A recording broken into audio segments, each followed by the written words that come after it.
Hi, Amy. Howdy. Last night we watched 90 Day Fiancé, Season 12, Episode 13. Yes, no, good, bad, ugly.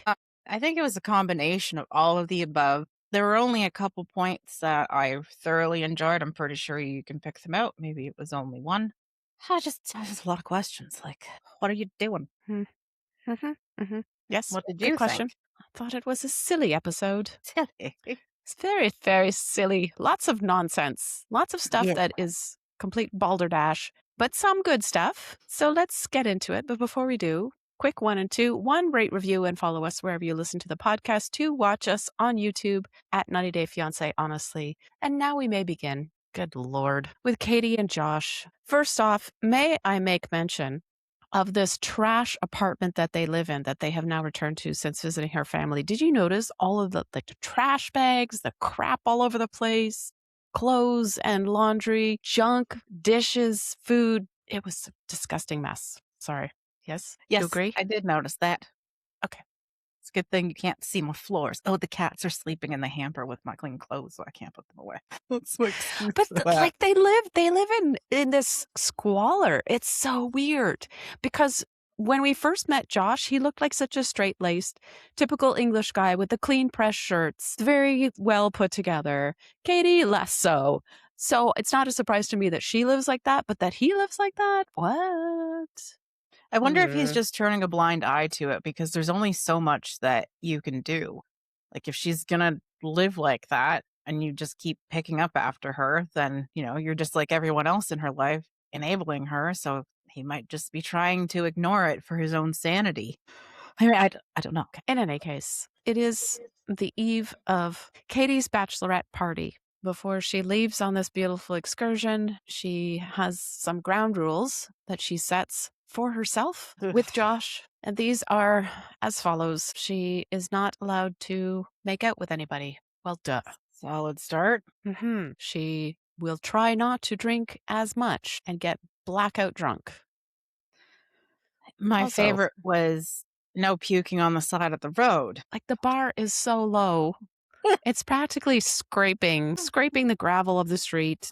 Just the idea of that. He's like, yeah, that might be a good idea to try to not do that. And with that in mind, did you notice that when she was talking to her friends, I don't know if it's because you mentioned it last time and now I'm hyper focused on her mouth. So thanks for that. But she went to take a drink, and as she's putting her drink down, she has it just like drips like right down her chin. As someone who Not see that. perpetually carries around a napkin wherever I go, because inevitably, there's a hole in my lip, she just lets it happen.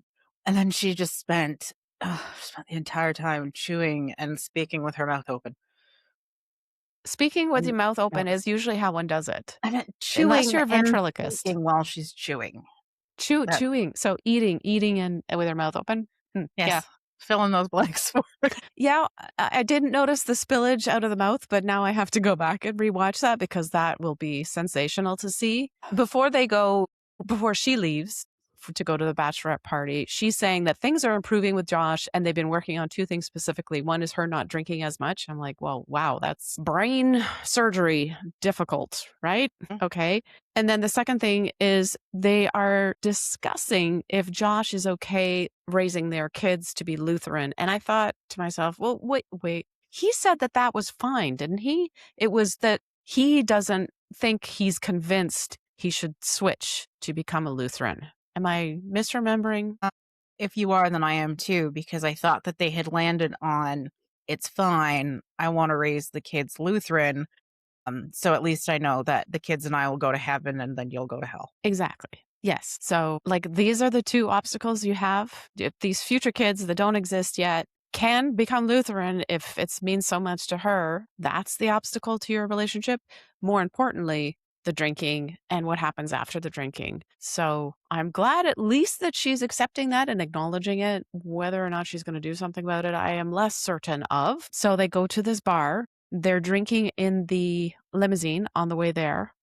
And it seems to me that by the time they get to the bar, she is already smashed. She does seem to be quite drunk by the time they sit down at their table. She's Yeah. The things that she's discussing are just things that you would not talk about in a sober or slightly sober state. Yeah, and you can kind of tell, like, with the editing, her twitches or her tics or whatever you want to call them, they kind of like chill out, and then there's an edit, and then she's twitching again. So I thought that was just an observation, I guess.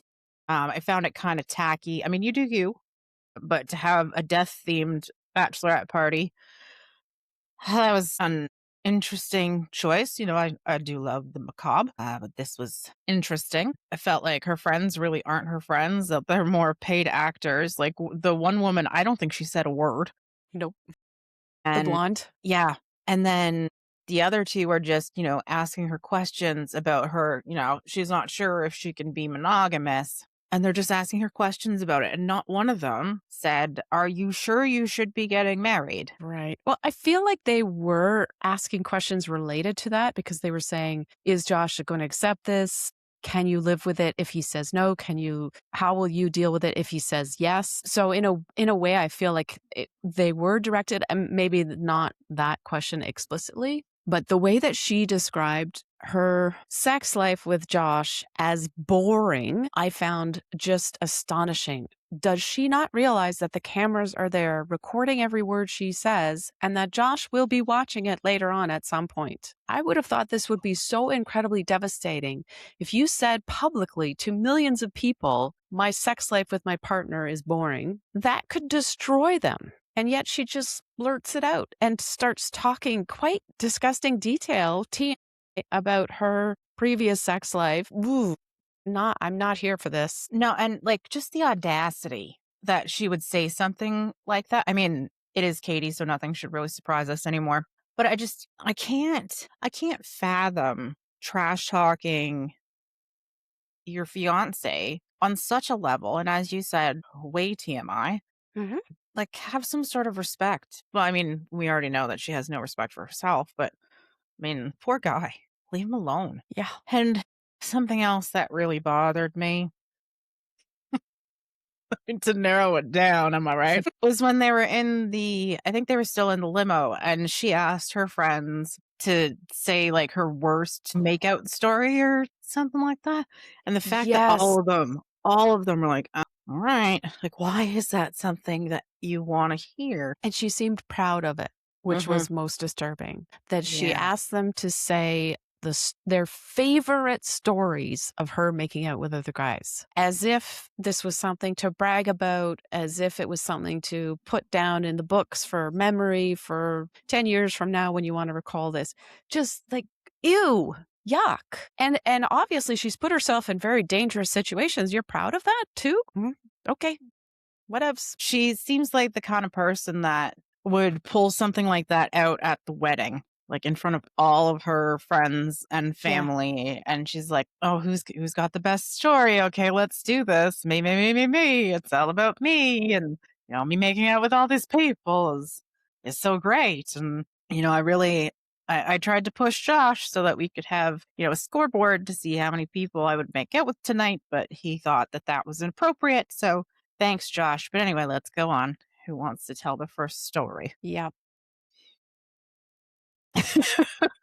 It smacks of desperation. It's just so weird and gross because as a person who is in a committed relationship, I cannot imagine doing that to my partner. I cannot imagine bragging to my girlfriends about how many people I kiss before my husband or during even, because this is what Catie is doing. She is kissing other men while actively in a so-called monogamous relationship. So weird, gross. And then we get on to the crux of the matter, which is that she, in fact, believes that Josh will not be able to captivate her interest, sexually speaking, for very long. And so she wants to look into the possibilities that are offered by an open marriage. How wonderful for you.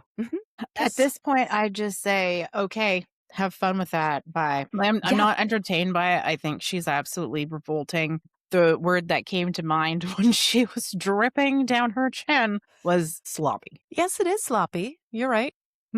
I feel like she's kind of flailing around, and just in the way that you see her apartment is a complete mess, her life is a complete mess, her relationship is a mess, her state of mind is a mess. She is somebody who would so benefit from having some help of some kind, therapy-wise. And it's so obvious when you hear the words that she uses in describing certain things. Like she says, being intimate with somebody for the rest of her life is unreasonable. Unreasonable is the word. So why? That's a fair position to have. But if that is your belief, then why are you looking into getting married, which implies monogamy and being intimate with one person for the rest of your life? He doesn't want you making out with other people, whether he's there or not. What part of that makes you think that he would be okay with having an open relationship? First of all, I think that would be the dumbest thing ever if Josh did agree to that. And then, even if he did for whatever reason, which I also can't see for all of the other reasons, but I honestly wouldn't be able to trust her to be safe about it. Oh, no, exactly. In any That ran through my capacity, mind as well. Yeah. Yeah, she's going to get herself into a messy situation. She's going to get hurt or, pregnant or an STD or something. And obviously, we know how much she appreciates taking care of herself. I can't see her going out and just getting tested just because. I know that just that aspect of it alone is repellent. But you make a good point about Josh. He's not going to be the kind of person who says, "Hey, I'm not okay with you going around and kissing other people, but having full-blown sexual encounters with them is totally fine. Go ahead, go forth." No, that would never happen, I don't think, unless I'm much mistaken. But okay. You're making all kinds of assumptions. First of all, that Josh, she says, is incredibly loyal. And so he would not be the kind of man who would also go out and do his own exploratory side quests. He's not going to go out and sleep with other women. He's a loyal man, and she knows that. So she's automatically discounting him from being able to have affairs. It's just her. It's only for her benefit, her pleasure, her interest's sake, which is very awful for Josh to be demeaned in that way. Like, I know you don't have the balls to go out and sleep with other people, but I'm going to do it because that's what I want. Disregarding his feelings, disregarding his desires, everything. As usual, we've seen this time and time again. But moreover, I think it was Jesus who said in some Lutheran gospel book that you should go forth and get married, but only if you can kiss and have sex with other partners as you would have unto yourself with others and your husband and other wives. Like, come on. Really? You're going to get into heaven, you who's wants to cheat on your husband, and your husband who's completely your husband who is completely loyal to you and does not cheat and asks you to stop kissing other men is going to go to hell. What? It makes perfect sense. I can't. No, she's just so incredibly out to lunch. And, as her parents said, she's incredibly selfish, self-serving, and she's a bully. So, and she has the complete inability to read a room, as we've seen. Okay, great job. So where does that leave us? Moving on. All right. Let's read on to Marissa and Edward. They're continuing on the very deep talk that they were having last week. She says this interesting thing to him where she's saying, I'm trying to help you or something along those lines by not subjecting him to someone who doesn't want to 100% get married to him. How generous of you, Marissa. I don't want to subject you to someone who doesn't want to 100% marry you. You brought this man to you. Yeah. Here we are. And she also says that everyone else tells me not to get married to you. Everyone else. The whole world. This conversation was so hard to watch. She belittles him so much. She actually became quite aggressive, and she said that she's doing everything in the world to help him, and yet she's the one actively preventing him from creating his own life here. Oh, God, I'm jumping. But she actually said that, we'll get to that point, but she wants him to develop a life in the States so so he can be more independent. Ugh, Yes. how do we keep going back on this? First of all, you have already admitted the fact that you have been a complete jerk to him, and you want him to become all these things with absolutely no support. Like, what are you actually doing to support this man? Sorry. I don't know. Is that a rhetorical question? Because I don't think there is an answer to that question. As far as I know, she's not doing anything for him. But during the discussion, when they're still at the pier by the river, he makes this really excellent point to her, which is you can't really judge the relationship by the last 40 days or so that they've had, because the course of their relationship has actually been over 2 years. And I was like, yes, sure, you could have a bad 40 days, but look at the whole. It's 2 years. But on the other hand, that 2 years was not consistently together every day. It was not living together in a house with the kids, without the kids, with jobs, with all of the daily grind going on in the background. So there's a little difficulty in that statement, because they are actually doing the real stuff now, the real work, whereas before it was more of the vacation relationship, which clearly is less problematic than a daily 9 to 5 kind of day. But I thought his position was very good. Like, he's pointing out the positives in their relationship. He's trying to be reasonable. He's asking for the things that he needs directly. And then he says he needs a definitive yes or no. Is she going to want to get married to him? Is she in this relationship or not? And she can't give an answer to that. So in frustration, he walks away. But then it turns out when they go to their apartment, whatever, he ends up sleeping on the couch because they got into an even bigger argument about one of her friends who happened to have spent some time as her friend with benefits. And it seems like Edward is very insecure about that relationship because they are still friends. And I get that. That seems a reasonable reaction as well. But he did something really weird, a very odd behavior, which was to pretend that he had looked into Marissa's phone and found something incriminating regarding this guy. But then, in fact, he admits, no, I didn't, but I could have, but I'm not that kind of guy. And it's really odd. And as she terms it, manipulative behavior. I wonder what you thought about that. Do you think he was just acting out? Do you think this is the true Edward? What's going on here? I'm really not sure. I agree that it was very, very strange coming from him. I wonder if he saw something over her shoulder, so he didn't actively go through her phone, but something tipped him off. Mm-hmm. He doesn't seem like the kind of guy who's going to be like, so how about those dudes that you're talking to? What dudes? It's like, and then she just falls apart. Oh my God, yes, I've been talking to all these other men. I don't think that's how it worked out. I think he knows more than what he's letting on. It was just a very strange confrontation about it. Yeah. It disturbed me because it shows some immaturity in his behavior as well as hers, because she gets then so upset by him having used her this way or manipulated the situation in this way that she starts actively pushing him away, saying if he asked her today, her answer would be no because of what he did. And she can't be confident enough. So it's like one reacts against the other, and they do it in such a bad way that they end up repelling even more. So I don't see any healthy communication here. I don't see any real listening skills happening. You've said this before. They're like oil and vinegar. And I know that you misstated because you meant oil and water, but I do think that they can be like oil and vinegar, but they don't have any kind of love or commonality to act as the emulsifier. Yes. So as much as you shake it and they do combine, they just keep separating. Yeah. Does that make sense? Mm-hmm. Okay. Yeah, it does. It totally makes sense because I can see it's like when you pour vinegar onto a plate and then the olive oil because you want to mix it. You want to dip your bread in it, but it never quite combines. It doesn't come together the way a vinaigrette would if you... Anyway, I know exactly what you're talking about. Food, yes. Food, always food. It's the most relatable. They make a list of the things that they each need from the other because they've decided that they're going to give each other 2 more weeks to see how things go. And in 2 weeks, they will decide definitively, yes or no, we're going to get married. So he needs affection and what boils down to better communication from her. And she needs for him not to be jealous, and she needs for him to develop his independence. Okay.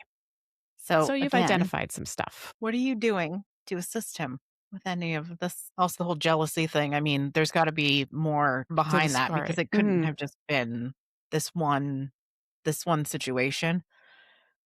And I honestly can't see that there's a giant lineup of gentlemen who were trying to marry Woo her? Yeah. Yeah. I was looking for the word commitment, but I can't. Woo. God, and even like just before this, she got so aggravated with him. She said, like, just leave. He was like, don't talk to me like that way or that way. And she's like, well, I'm aggravated. And he's like, I don't need this attitude. And she's like, you gave me attitude last night. Like, it was so immature and like teenager-ish. Like, I mean, you could go and do this, but I can't because I'm just a teen. Like, oh gosh, just so irritating. And Lots of deflection. yeah, and she claims that he's the one who's acting irrationally. Never in my life have I ever been at a restaurant and I had to ask the waitress for a piece of paper and a pen so my fiance and I can get on the same page about our expectations. It is delicious, isn't it? It's too much. I think it's so stupid. And, you know, her claiming that the fact that there's an ultimatum now is a huge red flag. Isn't she the one that set the ultimatum? We have 2 weeks. She was the one who identified the timeline. Yep. But apparently she's blaming him for that. His ultimatum. Get off my screen. Indeed. Let's read on to Shea and Anabelle, who have 35 days left before the 90 days are up. I'm very offended. Why? Very, very offended. By what? The shower scene. I would. Oh, yes. You were eating. Mm-hmm. I'm so sorry. Yeah. I thought it was just so gross. Why can't we have a trigger warning or something? Why do we need this scene at all? Why do we need to see them get into the shower together? What is the point of that? Why are there cameras in their bathroom in front of the shower door as they are both naked in there kissing under the shower? What is that? Why? Get it out of my face. I do not want to see that. I'm not interested. Please. Stop. Producers of this show, you have got to stop. Someone on the crew is a perv. It's the only explanation. Either that or they are a 13-year-old boy who thinks it's funny. That reminds me of, God, what is her name? The one with the nails. It was Luke.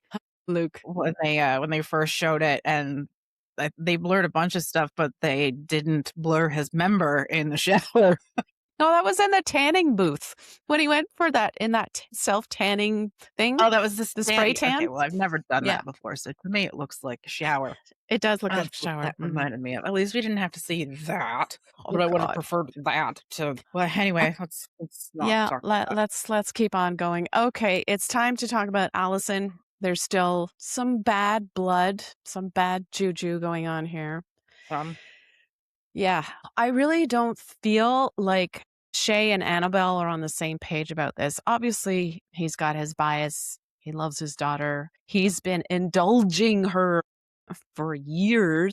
This is part of the problem, I think, that Anabelle struggles to express to Shea, that he needs to stop what he's doing to enable Alison to be such a spoiled brat, which she is. She's totally acting like a 16-year-old who has something up her butt. She does not want to like anything or anyone that she doesn't think is worth her time. Yes, that petulant teenager who knows so much more than everyone else. Shea starts telling us this sob story about Alison. She lost her mom as a young adult. Her mom was an addict. I don't know about you. I did not feel that this excuses Alison from being a nice person to the general public, especially somebody who is about to become a member of her family. I didn't buy it. Sure, it's a sad story. A lot of us had to go through that. But does that make us all rotten, spoiled, petulant? To use your word, women or men who go around treating people like dirt. No, it does not. So why does he give her this carte blanche to act like a total biatch? Probably because he feels guilty. So instead of actually being the father that she needed and needs, he just throws money at her to placate her because he doesn't know how to actually be a father. Okay. Well, yeah, that sounds more likely. And I mean, who else is he going to blame for being a shitty father? No, obviously he's not going to blame himself for that. And Yeah. it's easy to put it all on the death of the mother who was an addict and how awful a situation that must have been for Allison to go through that. But the fact that he's enabling it to continue the bad behavior, the doing whatever she wants, kowtowing to her every request and need, and coming to her rescue all the time. Come on. Like, she's a grown woman. She has her own kids. So I struggle to find the sympathy for Allison. And, you want to talk about addiction. He's Yes. actively an addict, and she participates with The him. alcohol. Yes. Yeah. Don't you think that it would be a good idea to not potentially expose anyone to your body shutting down because you drink so damn much? I think these kinds of logical points are totally missed by this kind of person. You can't bring that argument to the table. It does not work. It does not compute. It's too glaring of a truth to be acceptable or palatable to somebody like Shea or Allison. It's such a big fact, such a big part of his life to be the drinking party guy. How could he ever let that go? No. Yep, I agree. So we get into the situation where we find out that Anabelle has to go wedding veil shopping, and Shea thinks it's a great idea for Allison to tag along. This man Tone is so deaf. very out to lunch.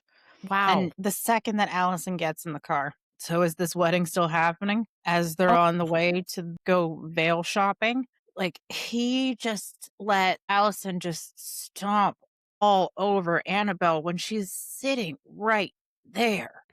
At no point does he say to be respectful, to apologize for calling her a bitch. No. And then he's like, Anabelle, can you jump in here and, try to smooth things over? What? Yeah.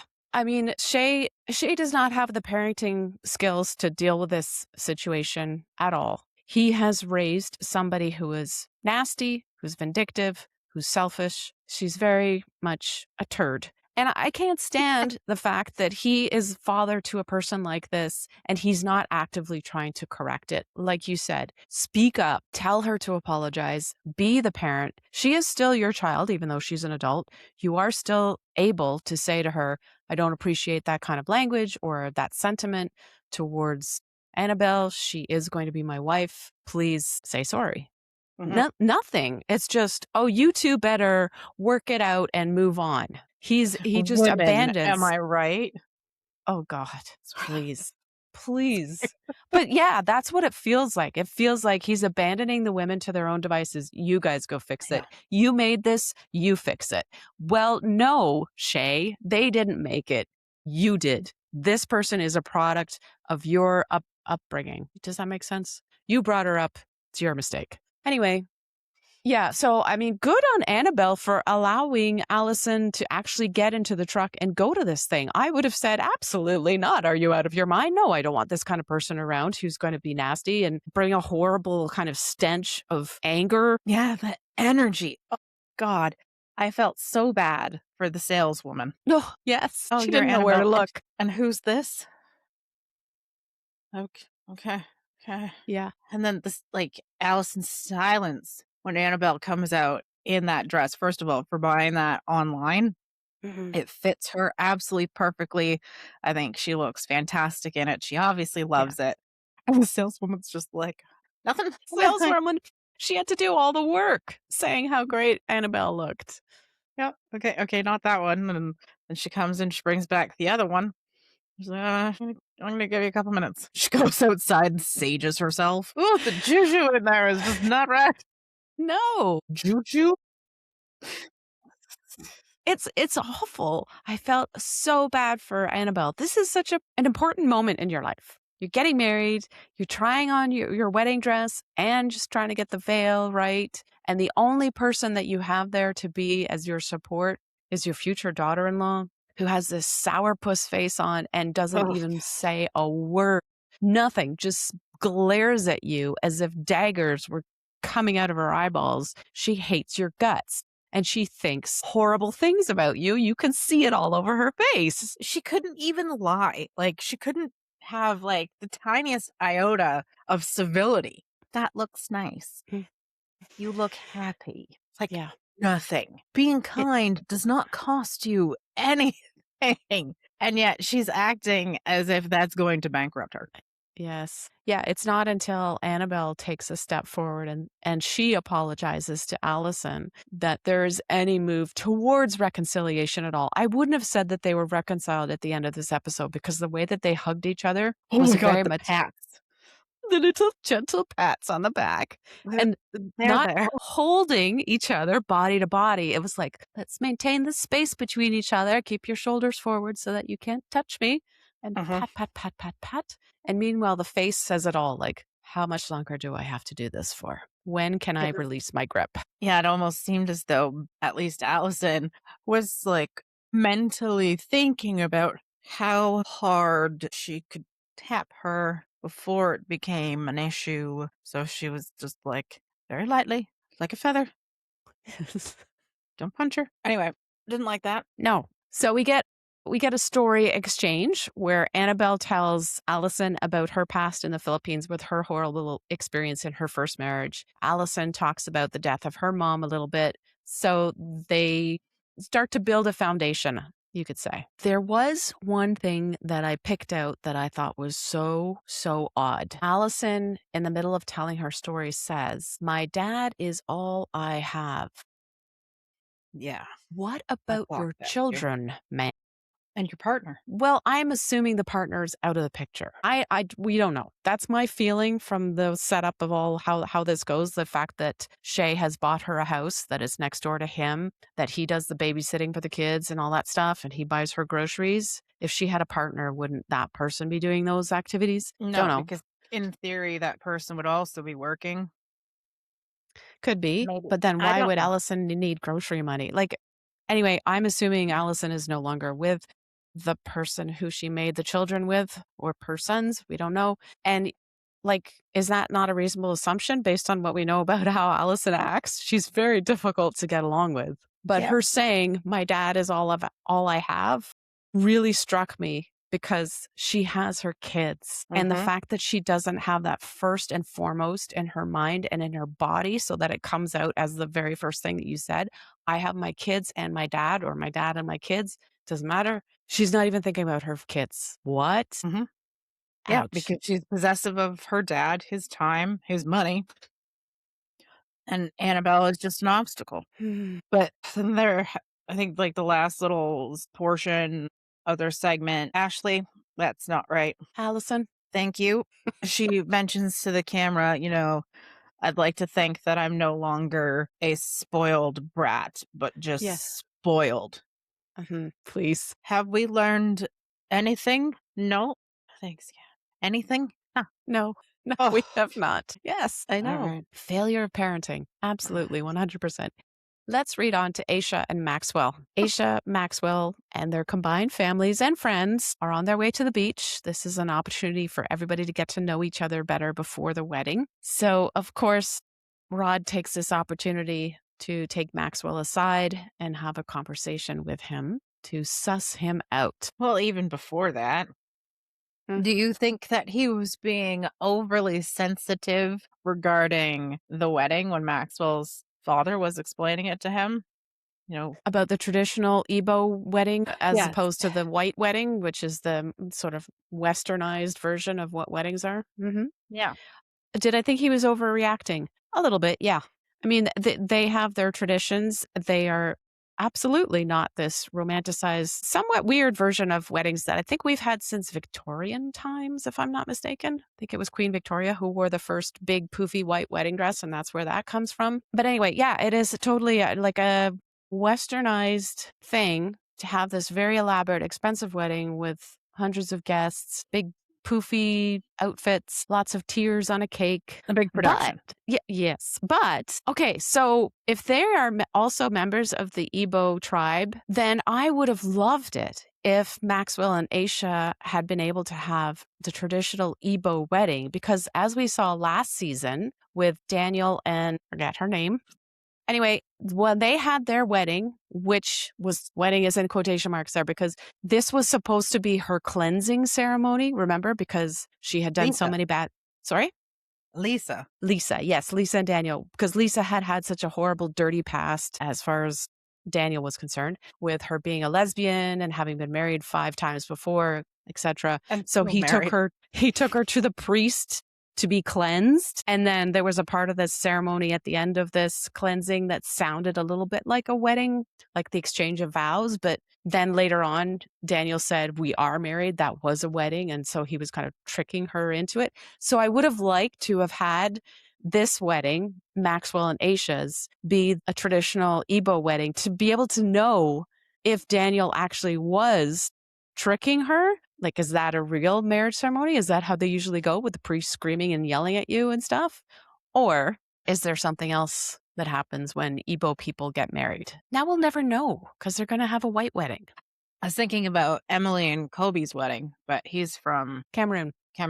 Yeah, different. Their wedding was one of my favorite in the history of 90-day weddings. It was so beautiful to see the cultural difference, and the colors, everything was so vibrant, and the energy was so high. So I too would have been very interested to see what a traditional Igbo wedding would look like. But I'm still interested to see what it would look like as like a half and half. How are we going to, or how are you going to merge both cultures? And poor Rod is not going to be able to see the wedding without being drunk. He's not happy that it's going to be a dry wedding. Like, what? It's just one day. Come on, dude. It's a couple hours. Calm down. Yeah, seriously. There does seem to be something wrong with Rod, and I'm wondering if he's a plant from production, that they're feeding him all of these points, these talking points that he's bringing across, because it does seem like he's doing Maxwell a disservice by stereotyping him as a Nigerian con guy, and then B, not believing anything Maxwell is saying at all, just saying it's all a sales pitch, and C, telling Maxwell that he objects to his wedding to Aisha primarily because Maxwell is not established, and so Aisha shouldn't have to marry somebody who only has potential, who doesn't actually have real stuff. This was the first time that I laughed in this episode because, as you just said, Aisha should be marrying for potential.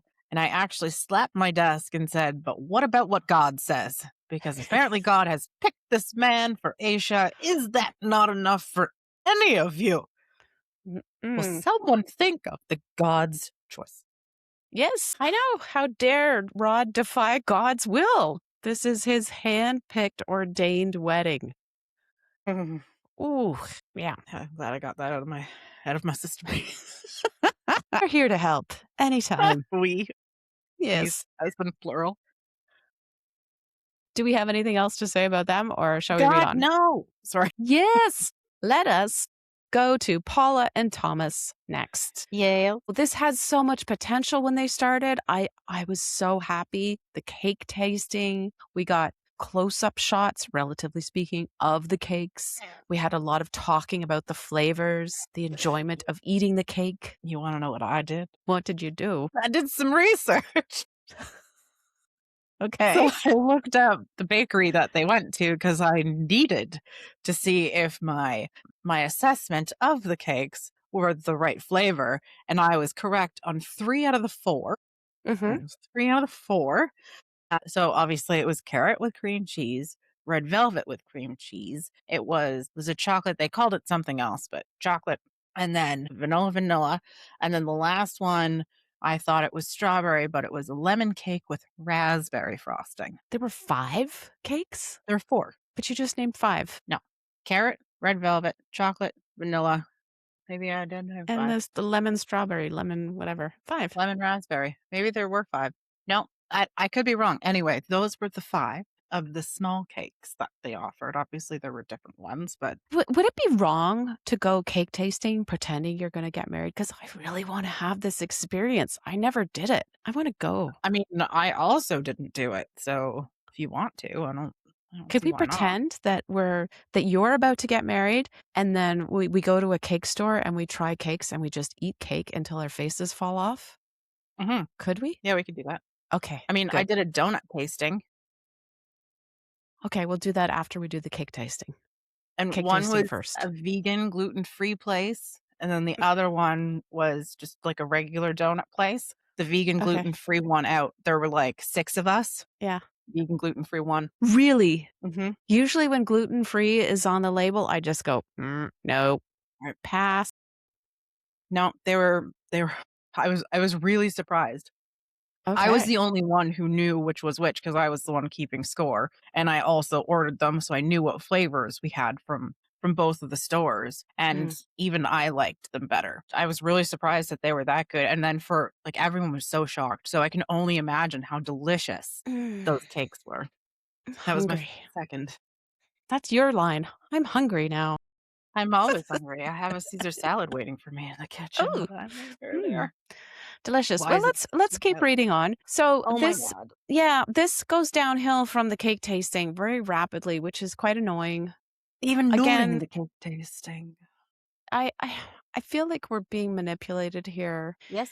Paula and Thomas get along so well. They have so few problems that I think production is making mountains out of molehills wherever they can find them. And this thing with the scents, the perfume, the deodorant spray, whatever it is, gets so blown out of proportion and huge when there are so many other explanations or reasons why this would not have become such a big thing. I mean, first of all, we think he may be overreacting or he may be allergic. Either way, they should both know the situation and take steps to prevent it from happening. Stick deodorant, first possible option. Something unscented, another option.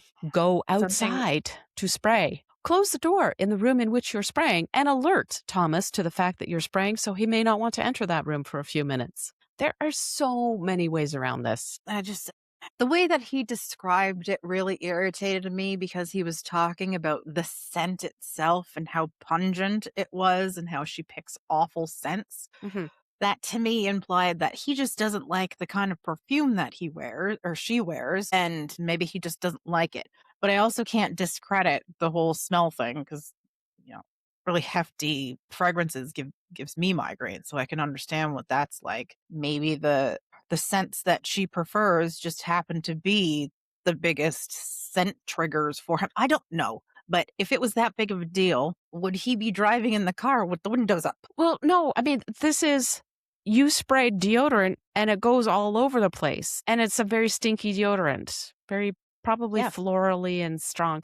But so, like, once it dries on your body, it doesn't have that same effect. It's not still clouds of scent vapor hanging in the air around you. Perhaps it is the feminine version of Axe body spray. Who knows?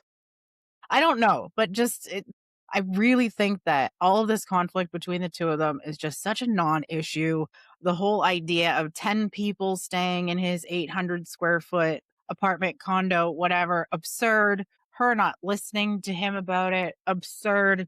I think all of this is just production based. I think they're perfectly fine together and they needed something to have a tip over. Yeah, absolutely. I completely agree 100%. That's the word that I used, absurd, in all caps in my description of what was going on with these two, because there are like so many workarounds and yet nobody thinks to use a workaround. Like, come on, people. We're not that dumb. Anyway, everything that happens in this episode that is a conflict seems to boil down to Thomas and his aversion to scents. And they're going to continue that on in the next episode where they feature the family arriving. So we get to endure it for a little bit longer. Yay. Let's read on. Mallorie and Rasit, they have 35 days left. She goes for a ride to sort of work out her inner turmoil. And he starts building stuff to deal with his, which I thought was lovely. The couples that, his birdhouses. he built those? I would assume so, because there were so many of them lined up right outside of his workshop. Okay. I think that couples who can take time apart to kind of figure themselves out and ground themselves to come back together and then talk about something productively, that's a great technique for managing emotions and difficult conversations, conflicts. So I'm happy to see that they do that. I like that he got to talk to his brother back in Turkey. The brother kind of brings this other dimension to the issue of children because it's so important to them in Turkey to have children that the brother even says to Rasit, well, that means that she doesn't love you if she doesn't want to have kids with you. So that kind of colored it in a different way for me to hear that from the brother. Yeah, I thought it was nice for him to be able to have a moment with his brother and then for him to feel like he was actually heard. Yeah. Because I think Mallorie was very dismissive about it previously.